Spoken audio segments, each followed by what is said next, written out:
Magnesium is one of the most important minerals inside of your body. Yet many people make some huge mistakes when it comes to taking magnesium. You've heard it before, magnesium is involved with over 300 biochemical reactions, including energy production, muscle and nerve function, and blood pressure regulation. In other words, if you are deficient in magnesium, that's about 300 activities your body cannot do efficiently. So let's get into the top 5 mistakes people make with magnesium and how to do it correctly for longevity, health, and vitality. The first mistake people make is not realizing that magnesium works synergistically with other nutrients, especially vitamin D. About 33% of the US population is vitamin D deficient. Is the solution to just take a whole bunch of vitamin D with your magnesium? The answer is probably not. The reason I say that is because if you have high levels of insulin, you're going to automatically have low levels of vitamin D. Meaning you could take a lot of magnesium supplementation, but with low vitamin D levels, it's going to be hard to increase your magnesium levels to get all the amazing benefits that magnesium will bring to you. So the mistake people make is that they don't lower their insulin levels. They eat high carbohydrate, high fructose corn syrup, seed oils. They keep their insulin levels high. They supplement with magnesium, but they don't notice a difference. So we want to make sure we are finding ways to lower that hormone insulin, and it's very easy. You can lower your insulin levels pretty quickly by doing the following. Eliminate snacking in between meals, drop your total carbohydrates under 100 grams per day, practice strength training at least twice per week for 20 to 30 minutes each session, get 10,000 steps per day, and practice intermittent fasting. You do that along with the magnesium supplementation the right way, which we'll get into, and you'll notice a huge difference with your energy levels and focus and sleep and recovery. The second mistake people make with magnesium is choosing the wrong supplement form of magnesium. There are many different forms of magnesium. Some are less bioavailable forms and others are highly bioavailable. Let's unpack all of them right now. Magnesium oxide is a very common magnesium found in cheaper magnesium supplements, and it has a very low absorbability. About 4% of it is bioavailable, which can actually cause digestive upset and diarrhea. We have magnesium sulfate, which is not something you ingest through supplement form, but you do it through an Epsom salt bath, and that is worthy of doing. And there are benefits there, but you're not necessarily taking it as a supplement. The forms that I like that are highly bioavailable are the following. We have magnesium glycinate, which is bound to the amino acid glycine, known for promoting relaxation and improving sleep, and is gentle on the stomach. Then we have magnesium citrate, which is bound to citric acid. It has a high absorption rate, and this is great for somebody who is constipated. Magnesium malate is bound to malic acid. This is great for energy production and muscle recovery. Then we have magnesium threonate, which actually crosses the blood-brain barrier, and it's effective for cognitive health and for brain health. Then we have magnesium chloride, which is actually absorbed through the skin, which is usually used through topical applications of magnesium on the skin. One way to maximize magnesium supplementation is to match the form of magnesium to your goal. For example, if one of your main goals is to improve sleep and relaxation, then magnesium glycinate or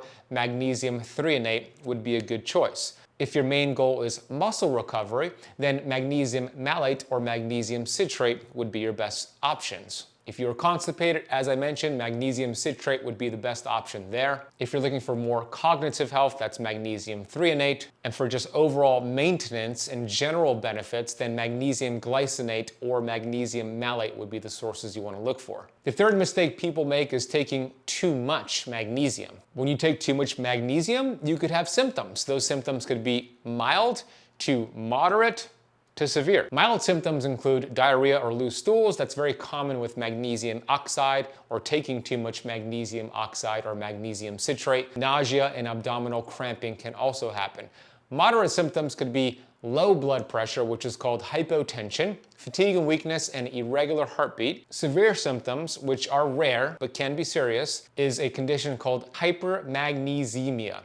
And this is excess magnesium in the blood, which can cause difficulty breathing, confusion or lethargy, cardiac arrest in extreme cases. According to the NIH, the National Institute of Health, the following are the current recommended daily allowances for magnesium. If you're between the age of 19 to 30 years old, you want to consume around 400 milligrams of magnesium for men and 310 milligrams of magnesium for women. If you're an adult, age 31 or older, men want around 420 milligrams of magnesium per day.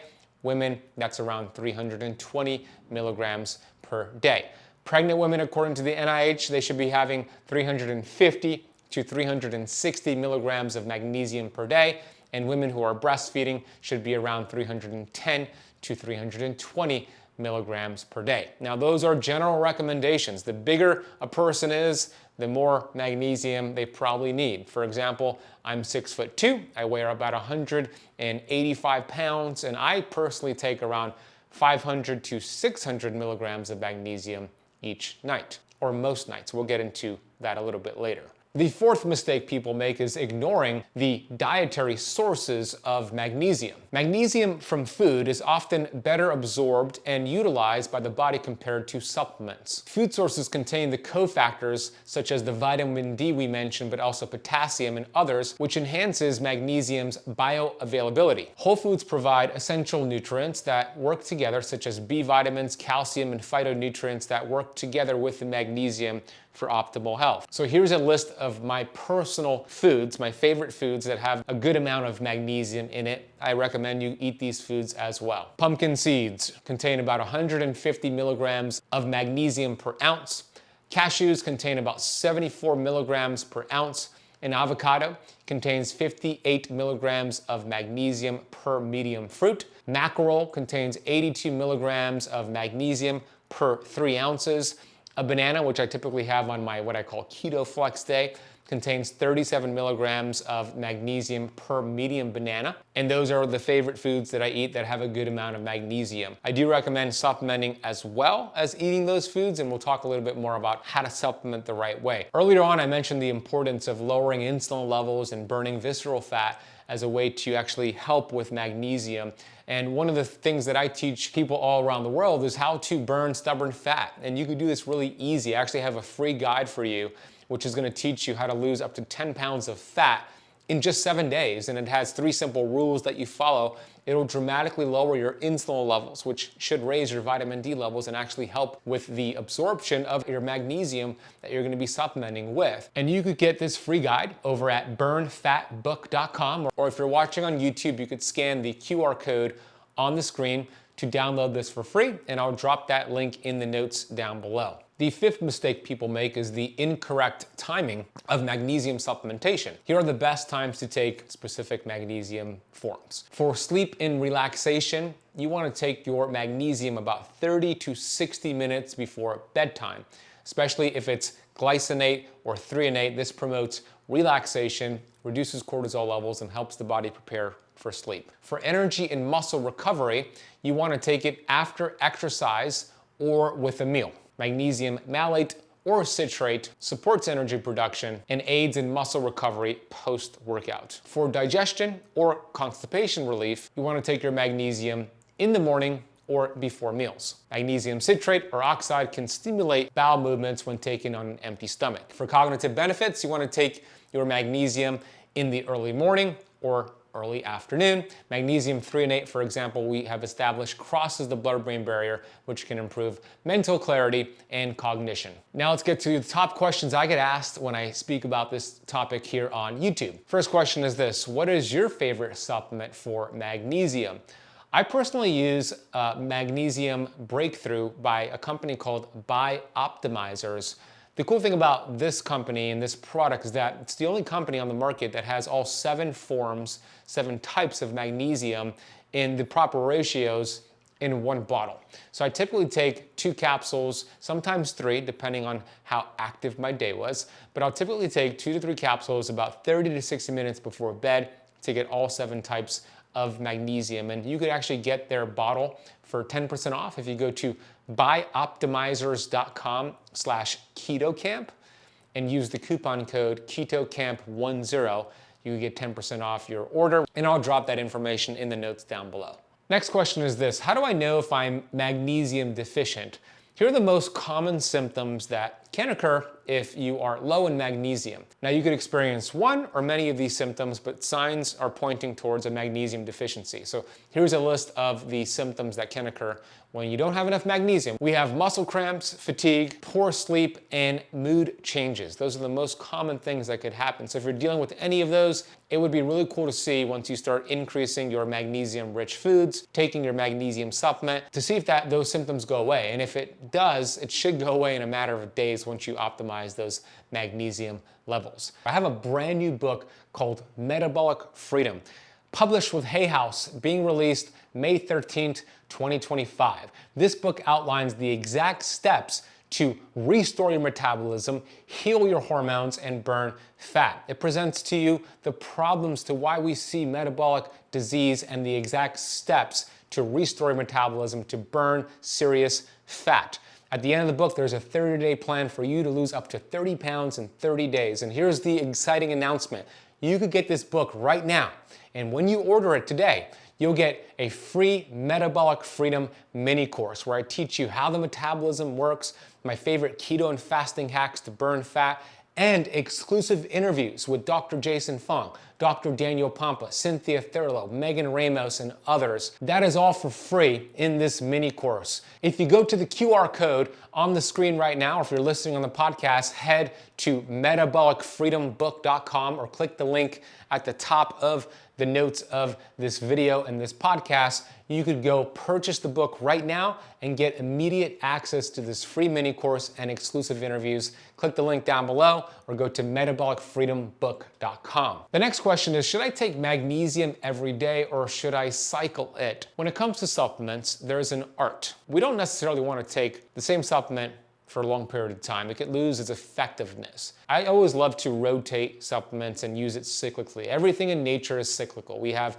the 4 seasons, we have the moon, the sun, everything is cyclical. And I believe that using your supplements in a rotation cyclically allows you to really get the most results from it. So with magnesium, I actually do not use it every night. I use it most nights, but there are some nights where I intentionally don't take it. And I think that's a good idea to cycle in and out of different supplements, probiotics, vitamin D, multivitamins. I mean, if you're doing supplements, it's always a good idea to cycle in and out. Now, if you know you are extremely deficient in magnesium, then maybe in the first month or two, you take it for 60 days every single night, restore those levels, and then you start to use it cyclically. Now, another thing that we need to talk about is the next question, which is what else depletes magnesium?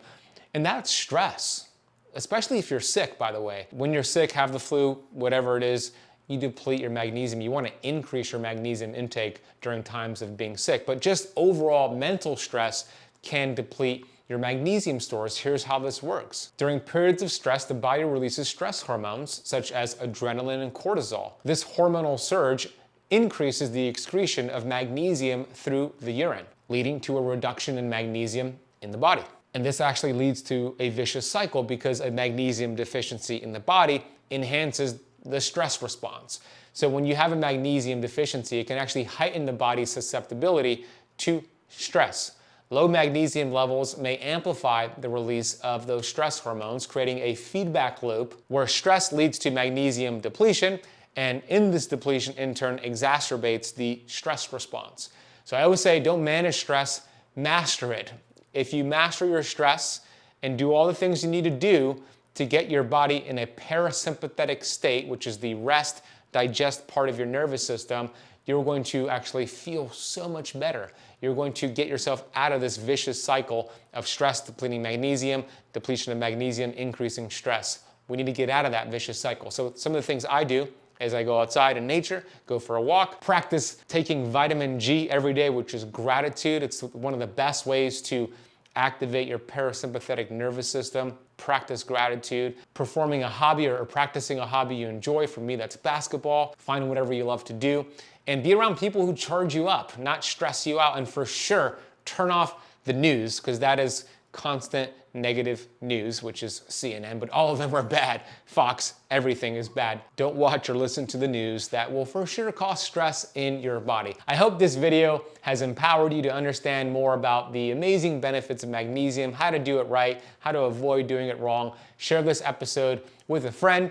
And if you're listening on the podcast, make sure you leave it a rating and a review. And if you love this video, you're gonna love a recent video I just published on how to lose 5 pounds in 5 days following these 3 breakfast rules. Check out this clip and I'll see you in that video. So many people who are trying to burn fat unknowingly eat the wrong breakfast foods, which puts their metabolism in a fat storage state. When this happens, it makes it impossible to burn fat. It will be easy and the weight comes off as a side effect from addressing these 2 roadblocks. So the 2 roadblocks are